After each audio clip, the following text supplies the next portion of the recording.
மத்திய நிதியமைச்சர் நிர்மலா சீதாராமன் 8வது முறையாக வரும் பிப்ரவரி 1ஆம் தேதி இந்த நிதியாண்டுக்கான நிதிநிலை அறிக்கையை தாக்கல் செய்கிறார். தொடர்ந்து 3வது முறையாக மீண்டும் தேர்ந்தெடுக்கப்பட்ட பிரதமர் மோடி தலைமையிலான அரசின் நிதிநிலை அறிக்கை இது என்பது குறிப்பிடத்தக்கது.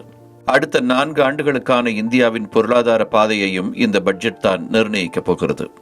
ஏற்கனவே பணவீக்கம் அதிகரித்து வரும் சூழலில் இந்தியாவில் நடுத்தர மக்கள் விலைவாசி உயர்வால் பாதிக்கப்பட்டுள்ளனர். கூடவே அதிகரித்து வரும் வேலையில்லா திண்டாட்டம் நாட்டின் பொருளாதார வளர்ச்சிக்கு தடையாக இருக்கிறது. 2017-18ஆம் ஆண்டில் 23.3% இருந்த பெண் தொழிலாளர் சதவிகிதம் இப்போது 41.7% உயர்ந்துள்ளது. வேலையில்லா திண்டாட்டம் காரணமாக நாட்டின் வளர்ச்சி வேகம் குறையக்கூடும் என்று பொருளாதார வல்லுநர்கள் சுட்டிக்காட்டியுள்ளனர். இந்திய இளைஞர்களில் 50% பேர் மட்டுமே வேலை வாய்ப்புக்கு தேவையான திறன்களை கொண்டுள்ளனர் என்று கடந்த ஆண்டுக்கான இந்திய திறன்கள் அறிக்கையில் தெரிவிக்கப்பட்டிருந்தது. இந்நிலையில் அடுத்த 5 ஆண்டுகளில் ஆண்டுக்கு 6.5% மொத்த மதிப்பு கூட்டப்பட்ட வளர்ச்சியை இந்தியா அடைய வேண்டிய கட்டாயத்தில் உள்ளது.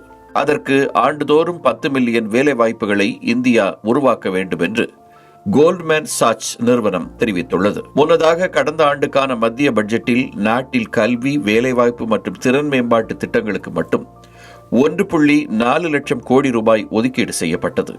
உள்நாட்டு கல்வி நிறுவனங்களில் உயர்கல்வி கற்க 10 லட்சம் ரூபாய் வரை கடனுதவியை வவுச்சர்கள் மூலம் வழங்கும் திட்டம் அறிவிக்கப்பட்டது.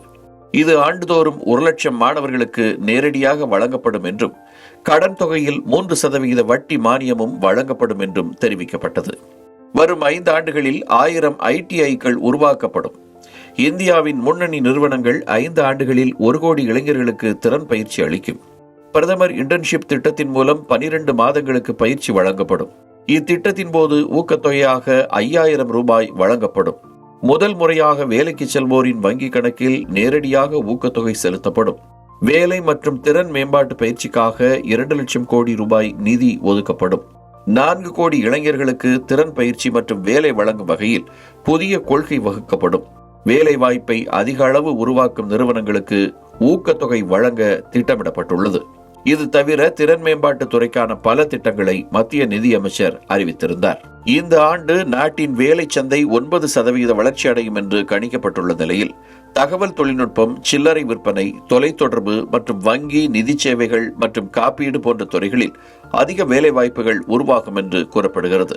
கடந்த ஆண்டு இந்தியாவின் சிறு உற்பத்தி தொழில்கள் 20.15 பில்லியனாக வளர்ந்துள்ளது. கடந்த ஆண்டு இந்தியாவின் சிறு மற்றும் குறுந்தொழில் வணிகங்கள் மட்டும் 11 மில்லியன் வேலைகளை உருவாக்கியுள்ளன. நாட்டில் வேலை வாய்ப்புகளை அதிகரிக்க முன்னணி பொருளாதார நிபுணர்கள் கடந்த மாதம் பிரதமர் மோடியை சந்தித்து தங்கள் கோரிக்கைகளை தெரிவித்தனர். இந்த சூழலில் இளைஞர்களுக்கான வேலை வாய்ப்புகளை உருவாக்கும் பட்ஜெட்டாக இந்த ஆண்டுக்கான பட்ஜெட் இருக்கும் என்று எதிர்பார்க்கப்படுகிறது.